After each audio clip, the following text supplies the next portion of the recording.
Hello friends, আমার এই চ্যানেলটা মমস ডায়েরি। এটা আমার কাছে একটা স্পেশাল ব্যাপার। তার কারণটা তোমাদের বলি। সেটা হচ্ছে যে আমি ডায়েরি লিখতে প্রচণ্ড ভালোবাসি এবং ছোটোবেলা থেকেই লিখি। তাই আমার প্রচুর ডায়েরি জমে গেছে। আর ডায়েরি তো আর চলমান নয়, ওটা আমি লিখছি, আমার মনের ভাব প্রকাশ করছি। কিন্তু এই যে ইউটিউবের এই চ্যানেলটা, এটা আমার কাছে চলমান। এটা কিন্তু আমার আর্ন করার কোনো রাস্তা নয়, এটা জাস্ট আমি করি শখে।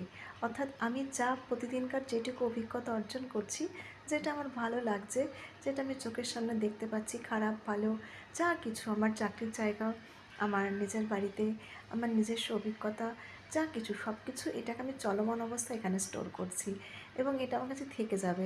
আফটার রিটায়ারমেন্ট আমি যখন ডায়েরিগুলো ঘাঁটবো, তখন ওটা যেমন আমার ফেলে আসা দিনগুলোকে আমাকে মনে করিয়ে দেবে। নিজের আত্মজীবনী পড়ার মধ্যে একটা আলাদা মজা আছে, যাই বলো না কেন।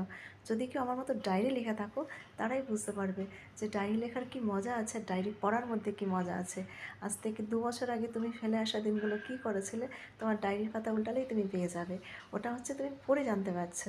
আর এই মমস ডায়েরির এই ভিডিও, মানে এই ইউটিউবে এই জায়গাটা, এটা হচ্ছে আমার চলমান।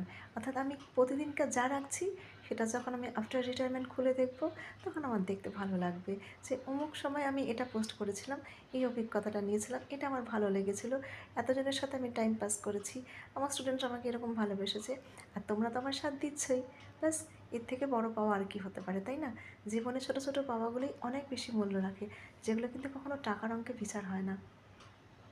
যাই হোক, চলো, ভালোবাসাটাই অনেক বড় জিনিস।